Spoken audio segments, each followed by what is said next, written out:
What's up everyone and welcome back to the MMA Zone. Today, let's get started with Leon Edwards talks rematch with Kamaru Usman. At UFC 286, Leon Edwards and Kamaru Usman will look to close the book on their storied trilogy when they square off in a highly anticipated showdown for the welterweight strap. Needless to say, the stakes are at an all-time high for both men. On one hand, Leon Rocky Edwards is eager to prove that the 5th round knockout he secured in their second meeting was not a fluke. On the other, Kamaru Usman is ready to cement his place atop the welterweight division once again, in pursuit of pound-for-pound kingpin status. Ahead of the fight, many are wondering whether there will be any lingering impact to Kamaru Usman as the result of the spectacularly violent finish sustained in their last meeting. As analysts and fans have continued to point out, once a fighter is knocked out, there have been plenty of cases where their chin and mind state are never the same again. With the rematch rapidly approaching, Leon Edwards theorized about the situation going into the fight. A knockout affects everyone different, you know. He's what now, 35, 36 years old, coming off a knockout and fighting the same guy just knocked him out. I just can't see how he goes out there and defeat me, you know.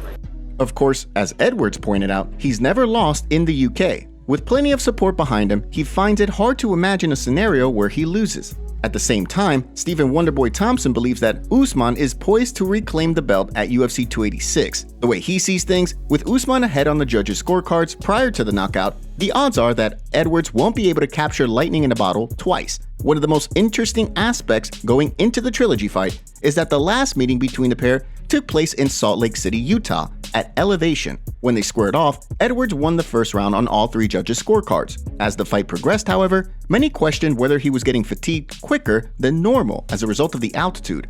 When the two clash at UFC 286, who do you think gets the job done?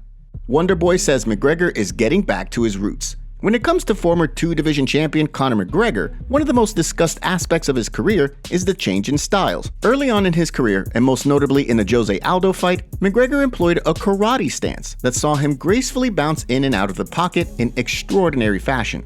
As his career progressed, McGregor reconnected with Crumlin Boxing Club and began to use a more traditional boxing stance as seen in the second Dustin Poirier fight. As he gears up for his highly anticipated return to the octagon against Michael Chandler, McGregor has reportedly gone back to his roots, according to Wonderboy Stephen Thompson. During a recent interview, Wonderboy recalled his recent encounter in a gym with the Irish superstar, as he trains in Las Vegas while filming The Ultimate Fighter. And if you ever shook Conor's hand, the dude's got a bigger fist than I do. Like he's got a melon of a fist. I'm like, what the heck, man? And no wonder he puts people out with that one hit or quitter punch. But he's back to his movement, man. You're going to see a better. I think he's listened to the fans. You know, his last 2 fights with Poirier was kind of in that boxer mentality. He's got to get back to his roots of movement, and that's what we're going to see from Conor next time he steps out there. Do you think we'll see McGregor use a karate stance when he does return to the octagon? Eugene Bareman gives update on Israel Adesanya's training camp. When Israel Adesanya steps into the octagon to square off against Alex Pereira, he'll be looking to pick up a long-awaited win over the former 2-division Glory kickboxing champion. Across 2 sports now, Pereira has claimed 3 wins over Adesanya, creating an interesting situation going into their second clash in the octagon. As the last stylebender and city kickboxing team tried to solve the puzzle that is Alex Pereira, Eugene Bareman spoke in an interview to give an update on the former champ's training camp. I mean, progress is where it should be. Yeah, it's not when I'm not going to say we're ahead, but I'm not going to say we're behind either. And it's exciting. It's exciting, and the reason it's exciting is because a fight like this, with so much on the line, and against such a dangerous opponent, it just puts you on the edge all the time. But it's exciting. As many have noticed, Adesanya seems to have been bulking up ahead of the fight.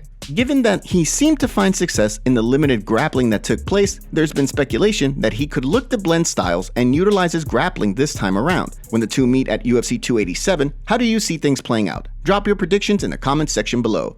Firas Zahabi believes Jon Jones should be banned from MMA.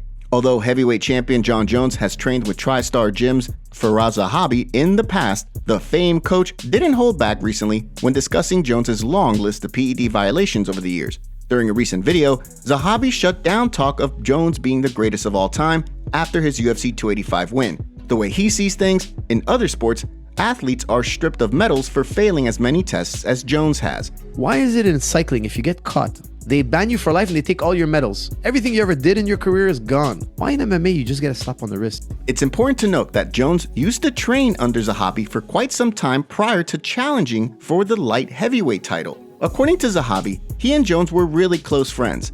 However, when Georges St-Pierre asked him to stay in Montreal and help him train for an upcoming fight, Zahabi had to back out of cornering duties for Jones's fight with Shogun Rua. The situation created a rift between the two, and although there's no word on whether there's any lingering animosity, Zahabi doesn't seem to be willing to forgive Jones's PED usage just because of their past friendship. Do you think PEDs disqualify Jones from the GOAT debate?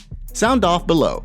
Before we continue, make sure you give that like button some love, and be sure to subscribe to the MMA Zone for all of the latest news. Petr Yan releases statement following loss to Merab Dvalishvili. Former bantamweight champion Petr Yan has officially broken his silence following a lopsided loss to Merab Dvalishvili at UFC Fight Night Las Vegas this past weekend.